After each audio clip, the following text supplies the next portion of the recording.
Hello, this is Branko Malic of Kali Tribune. In this podcast, we'll provide a brief overview of two books that I find unique in that they are providing the critique of both what we gather under the umbrella term of political correctness on the one hand, and on the other hand what we gather under the umbrella of the term alt-right. What is unique about these books is that they are written from the perspective of the left. Even I might add from the position of let's say classical left, maybe even old left, although not really Marxist left. Those books are Guido Giacomo Preparata's The Ideology of Tyranny, The Use of Neo-Gnostic Myth in American Politics. The book I already said a few things in one of my previous works. I referred to it. And the other book is one written by Angela Nagle, Irish author and feminist, and it's called Kill All Normies, the online culture wars from Tumblr and 4chan to the alt-right and Trump. In this overview I will put stress on Nagle's book for some reason that I will try to point out in the following. And because of I already said a few things about Preparata. Now, Nagle's book is especially interesting because it is the first accessible, let's say semi-academic or even academic work devoted to the phenomena of alt-right, and that it is written with as much impartiality as one can gather if one is on the complete opposite pole of political spectrum to his subject. And in this sense, I think Ms. Nagle did a remarkable job. The book is not very big; it's 112 pages long, and it is very easy, very easily digestible read. And I think there are some crucial insights in it. Of course, not so crucial I would like to see, but I think from the perspective of the left, this is very honest and very penetrating analysis of the phenomena of alt-right. Now, what makes it penetrating and honest is that the author, Ms. Nagle, throughout the book observes alt-right as closely tied, and better to say always related, to the phenomenon she calls Tumblr movement, let's say in commas, and this is because she doesn't want to use the alt-right slur SJWs, that is, social justice warriors. What she does in this book is that she, in fact, claims that there is a certain necessary dialectics between alt-right and SJWs or Tumblr freaks. She claims that both movements are in fact motivated by the extreme drive to transgression, and she detects the origins of this drive, both social and psychological, already in the 60s culture wars of the 60s in USA, and sexual revolution. And what is very interesting with the postmodernist philosophers, namely one of them being Georges Bataille. This is a very interesting thing because Guido Preparata, that is the author of other book we are overviewing here, puts Bataille as an outright founder and inciter of this absolute transgressive ideological project, that is the project of attempting to erase the moral principles from politics, to erase the metaphysical principles altogether, and the let's say some kind of rational or at least intelligible structure of reality, but also of work of art and so on. And then, so claims Preparata, we have the ideas of non-existence of the author in literature and so on and so forth. This is something that these two authors have in common, although Preparata makes focuses whole of his book on this thesis, while Angela Nagle only mentions Bataille as a possible progenitor or maybe the most strong influence of this strong agent of these ideas historically. And while Preparata goes more into a mainstream analysis of a mainstream politics, American mainstream politics, both left and right, and tries to trace the influences coming from Bataille through Michel Foucault, Leo Strauss, and Heidegger, and so on both left and right, ending up with producing the same results of identity politics. Ms. Nagle concentrates on internet, on fringe internet phenomena, and I, for one, applaud her for this, because that's something I like to do. Only I have a significant advantage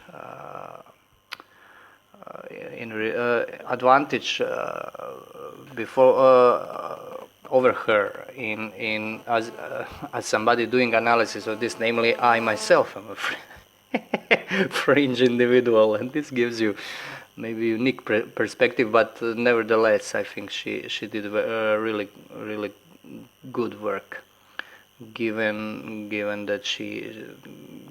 her ideological, let's say, or better to say, political optics. She was she's a very calm analyst, very balanced. Namely, she took, as I said in the beginning, the phenomenons of both left and right lunatics, young internet-based lunatics. Now, we all know what social justice warriors, or as she would say, tumblers are. They are people who, that is, very young people mostly, who try to imagine and realize by appeal to institutional help and support whole range of imagined identities for themselves, and then they want the whole world to affirm their identities and never to hurt them, and so on and so forth, and to make a safe space for their identities. So we have, for instance, these extreme examples of trans-ableist people who think that they have a limb too many, and then they go and have them amputated and so on. And woe unto you if you remark that they are fucking lunatics that could bring a whole internet harassment campaign against you, and so on. Most people listening to this who are into these internet movements pretty much know what I'm talking about, although I have a mild criticism on Miss Nagle here. She always tries, in my view, to play down the strength of the basis of this movement. She correctly says that this is in fact fringe, in a way, among the left. But she omits to notice that politically correct formed policies are in no way fringe. This is not true. I don't mean by this SJW freaks, little monsters. I'm talking about things like sustainable development, which is the official policy of United Nations and official policy of European Union. It is written in a Lisbon Treaty, in its constitution. So this is hardly fringe. It may seem to you, and I'm sure that it would seem to Miss Nagle at first sight, that this is not the same thing. I would claim it is not exactly the same, but congenial, that is identical in origin. Because we're talking here about re-engineering of the idea that it is possible to re-engineer oneself, and a whole range of crazy ideologies stem from this, post-humanism and transgenderism and whatnot. But one of the forms of this is, for instance, sustainable development, which is now rather an aging ideology, which is, I think, on its way out, hopefully. So this is something very congenial, and I'm afraid I can't share her optimism now. What I do share with her is the insight that when we talk about right, and especially alt-right, this focusing on the fringe movement to denounce the whole political spectrum, or whole, for instance, American and Western societies, is something that was really done by alt-right, and this is something very infectious, because what alt-right trolls were doing, or people associated in a way with alt-right, be them this manosphere people, or I don't know, even conspiracy research to a large extent went into the alt-right spectrum. They were pointing out these lunacy of these Tumblr SJWs and students who want to change the pronouns and so on and so forth. And they were always picking these most extreme cases, and then one, for instance, me, who is not in America, gets the idea that this is it. This is completely pervaded by it. But after some time, you start to ask yourself, is it really so? And what she says, it is not, in fact. And I believe her, because it is very hard for institution to endure something so radically crazy as this, because institutions are conservative, and institutions have to function, and you can't function if you have a girl who decides that she identifies as mouse, and 10 girls who identify as cats in the same on the same campus. You'll have a case of cat and mouse game. I'm not kidding in the least. I think there would be, because this is completely immoral crowd. They have no sense of good and bad. They would be capable of eating one another. I would not be surprised at all that they could turn to cannibalism. This is also, those are some of points. Unfortunately, Miss Nagle didn't go into. This is point of the core issue, or the radioactive core of whole of this upheaval from left and from right, and this is the notion of chaos, metaphysical principle of chaos. But Miss Nagle and even Guido do not go into metaphysics, but I do, don't worry. I'll treat that, but not so much now. So she takes into account alt-right from its inception, and there is a short history of alt-right, which is, to my knowledge, and I do know some people from alt-right, pretty much accurate and very honestly written. She writes about alt-right, Milo Yiannopoulos, and so on, and evaluates various congenial movements as manosphere and so on. What she noticed is something that no other mainstream author, I consider her mainstream because, well, she doesn't go into metaphysics and she doesn't go into conspiracy theories. Well, I guess she's a journalist or academic. Nobody else, at least as much as I know, noticed that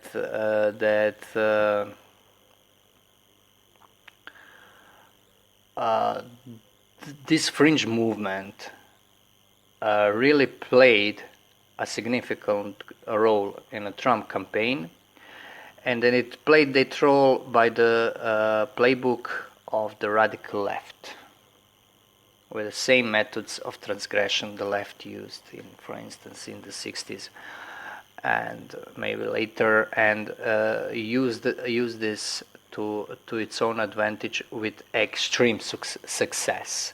That is the idea of transgression, and then that the transgression itself is the essence of politics and of communal living, regardless how abhorrent this transgression can be. And what she noticed, of course, and what I noticed, for instance, and what made me extremely wary about alt-right is that this has nothing to do with traditionalist, quote-unquote, traditional values. I don't like this term value because this is an economic term. Being morally good does not have this economic aspect to it. So, okay, just to note this. But they use this term, of course, and she calls this Gramscian approach, of course, in reference to Antonio Gramsci and his cultural Marxism. And she points out one great thing also. She points out this cultural Marxism term, that it is completely misleading, and I fully agree with her, because cultural Marxism is used as a term to denote political correctness. And the assumption is that political correctness was invented by Theodor Adorno and Max Horkheimer. Well, it is not. And this was puzzling me from the very beginning, because political correctness is something that transcends mere Marxism. And her thesis is that the reason was to defame them because they are Jewish, and this is probably the reason, because this comes from these anti-Jewish right circles, racialist circles. I loathe Adorno, I loathe Frankfurt. I don't loathe Horkheimer, not because he was intelligent, but because he was kind of likable guy. Adorno wasn't even that. But it is simply not accurate to pin this on them. The more accurate would be, I think, to pin it on Foucault, and even to Brit analytic philosophy, and in the end to pin it to scientism and the whole Zeitgeist, whole spirit of the age, which is going in this direction of completely negating metaphysics and any kind of stable truth. And this puts it in the position of moral, aesthetic, and so on, nominalism, and anybody following Kali Tribune knows that I call political correctness moral nominalism. So I can only refer to things I said in the past, not to reiterate it ad nauseum again. And she noticed this, and as Preparata, for instance, puts political correctness and the rightist, for instance, neocon, messianism, and wish to impose transcendence by power of the elite over elite of enlightened pessimists, over masses. They put this somehow together, and I think they are on the very right track. And as I said, very interesting. They both refer to Bataille as a foundational thinker for this kind of thought and this kind of ideology.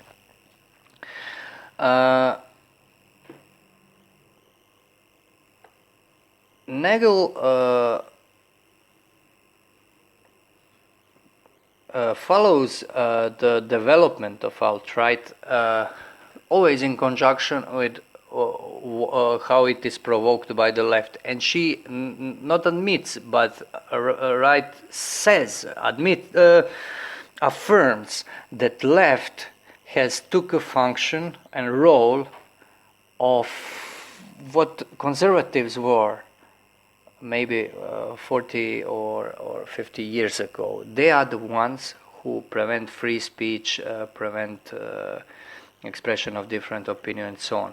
This is something she recognizes. And reading her, you see in her quotations that there were a lot of people on the left who recognized this and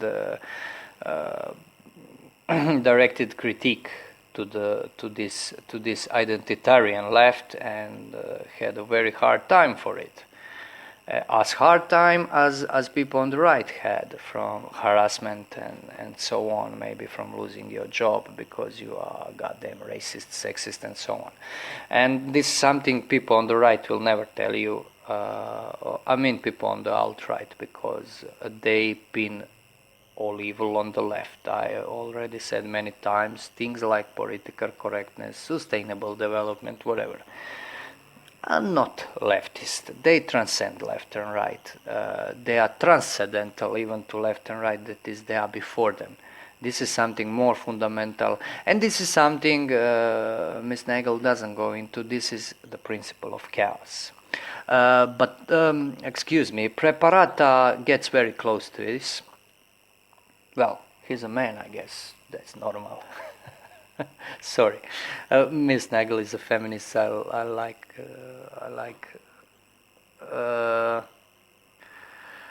pulling the feminist leg. But she's okay. I mean, she's a classical left-leaning intellectual, which is, in my opinion, legitimate. But as I said, she doesn't go into this. She doesn't go into metaphysics of this. Her conclusion about this relation of left and right lunacy, that is alt-right and alt-left, what we could call. Of course, there is a real movement alt-left. I don't mean I'm not thinking about them, but I'm talking about social justice warriors. They feed on one another, on each other, and they are, in her opinion, the same thing. And I think she is, if I'm reading her correctly, of course, I think she is 100% right. They are, what makes them what they are is absolute unscrupulousness, absolute denial of any mores, social, moral, metaphysical, religious, you name it. And they are identitarians. They're trying to make themselves real. And they're completely unscrupulous in this. And she lists many examples of this brutality of, for instance, 4chan and 8chan rightists, Kekistani and such, but she also quotes brutality of SJWs, of how people were harassed even out of work, or in horrible ways of mocking people's tragedy. For instance, the man who lost a son to a crocodile, for Christ's sakes, tried to save the kid, and there was a whole gamut of mourning on the internet over this, and some lunatic, SJW lunatic, started a campaign against this guy, mocking this guy, this poor father, because he didn't check his privilege and so on. Those things, when you look at them from the outside, that is maybe Eastern Europe, where I am, you are kind of like, on the sidetrack from all this. This is unbelievable that something like this can happen here. Horrible things happened here, but not so stupidly horrible. Although not that they are not trying to implement this here also. And this brings us to one important thing, one criticism of mine. I understand Miss Nagle and Guido Preparata are leftists, and not in a pejorative sense. There are people on the left. They kind of try to. I think there is some impulse to cure the left in them. Like, this is not the true left. I'm afraid I'm not so sure, because this could only be that a revolution is eating its young. Because problem is, when you have this nihilist politics, and nihilist politics is just an extension of metaphysical nihilism, you will end up with nihilism. Problem is, I don't really see in both in left and right any kind of inspiration that is other than nihilistic. If we are talking about our ideologies, not politics of issues, because politics of issues is something that is a problem solving. There's not a lot of that these days, especially where I live. I think they are all nihilistic, and I don't think that any attempt to go to some kind of root of the left to start again will help them, because Marxism is not the only left, but I think most of them think Marxism. I see that when I read them, they're constantly talking about Nagle and Preparata, always talking about, at some point start to talk about economics of values, economics of internet, economics of morality, social capital, and so on. And they at least quote somebody talking about it. I detect left there, and I think this is essence of the left. I think they won't get far. They won't get much farther than practical leftist economists. And believe me, from Yugoslavia onwards, we know here that this leads nowhere. I don't know. I mean, I don't want to be a doomsayer for these people, because I sympathize with them. I think they are very, both of them, intelligent and I think very well-meaning and honest. And I hope I'm wrong about this. The other thing is, so we have something that will be in the future the focus of Kali Tribune. It was already, but now we'll try to go one step deeper. And as I said, Preparata was much closer in his book to this idea of chaos as a primordial principle. That is, he kind of. You see from the reading of this book, he kind of senses this principle working, because Nagle's book is more, I'd say, more analytical, much less hard-hitting than Preparata's. And Preparata's books, admittedly, is a work that probably took a few years to write. It's a bigger book. It has this academic gravitas, pretty much of academic gravitas, although he does tend to misquote, or to take passages out of context to prove his point, which should not be done under no circumstances. But okay, that's his thing. And he kind of comes close to this. He's a religious man. This could play the part in this too. And this is the principle of chaos. Now, I see that Miss Nagle would like to see that rationality comes back into human dialogue, that you can see again people debating in a rational manner, and so on and so forth. That's all nice. I don't think that will cut back in this way. and because the principle of chaos seems to be the ruling principle of our day and age, at least further we go to the West. I think it's a global thing, but I always say West, this is not slur for me. I'm Westerner and I'm okay being one. I take responsibility for where I live. I'm near Westerner. If you are in America, you are far Westerners. That's how René Guénon liked to put it.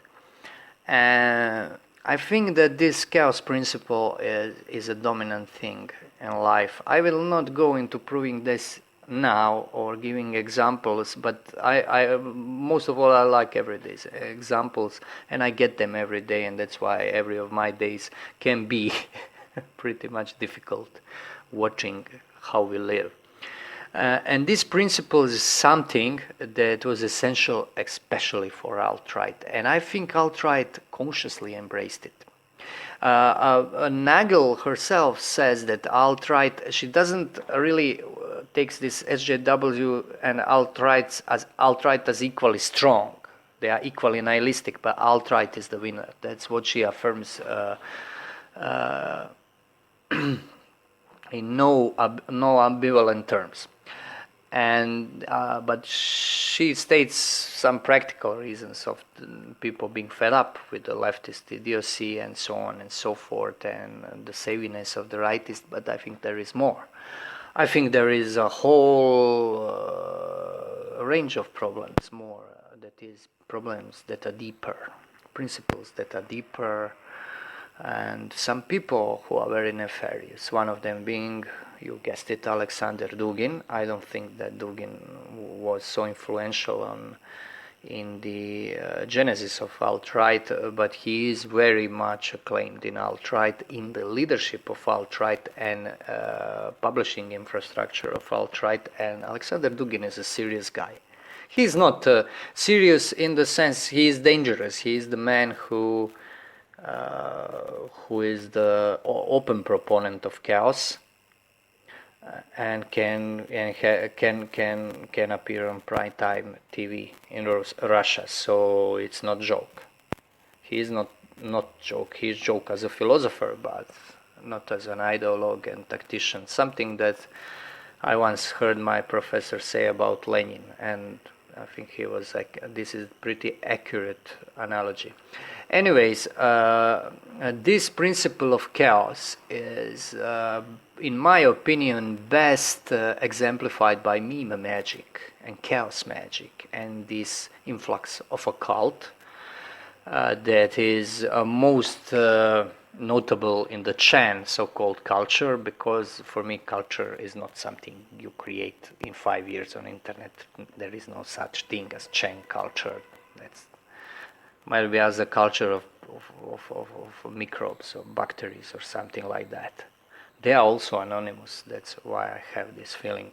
Anyway, this chaos is the main thing, and this is something that makes us spiral deep into, let's say, darkness. And in my future work on Kali Tribune, you are to expect, and very soon, a series of articles and podcasts about the phenomenon of synchronicity.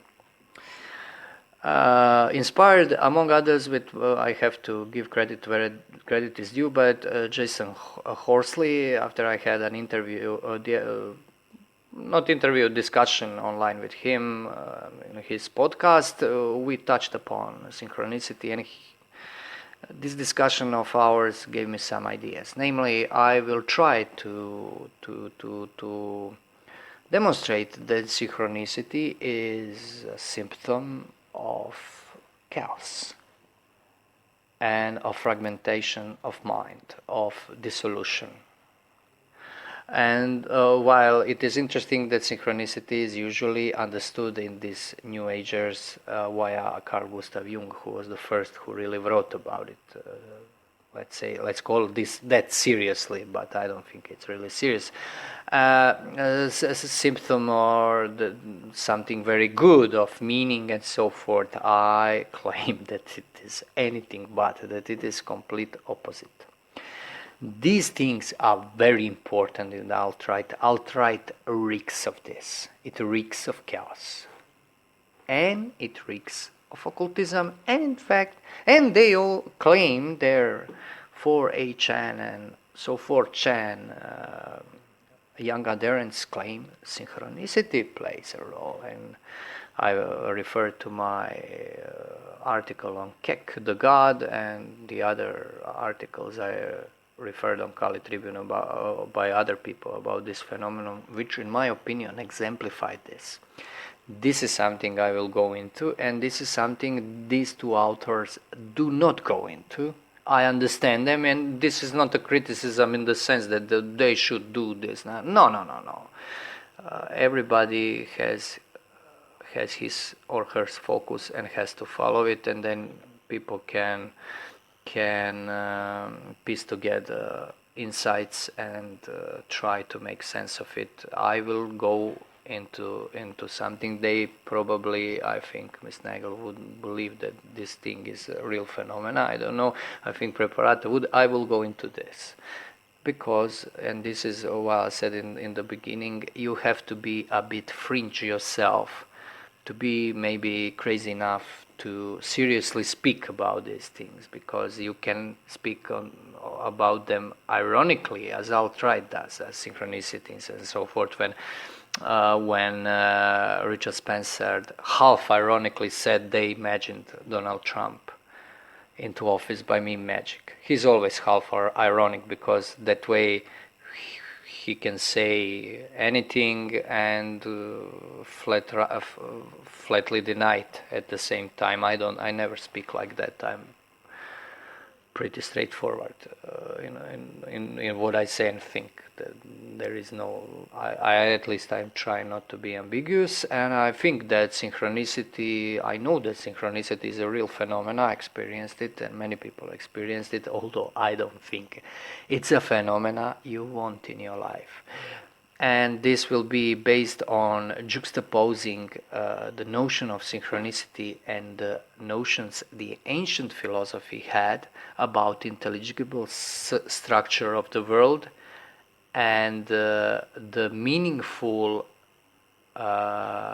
occurrences in the destiny of an individual.